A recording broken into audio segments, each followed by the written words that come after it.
Bakit nga ba 12 bilog na prutas ang kailangan nating ihanda sa bagong taon?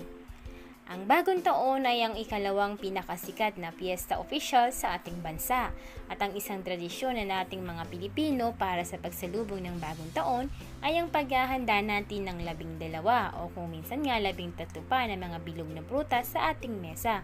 Ang kasanayang ito ay pinaniniwalaan na makakaakit ng swerte at kapalaran sa bagong taon. Ang mga prutas din ay pinaniniwalaang tatanggapin ng kasaganaan sa tahanan. Ang bilog na hugis ng mga prutas ay sumisimbolo naman ng mga barya at pera.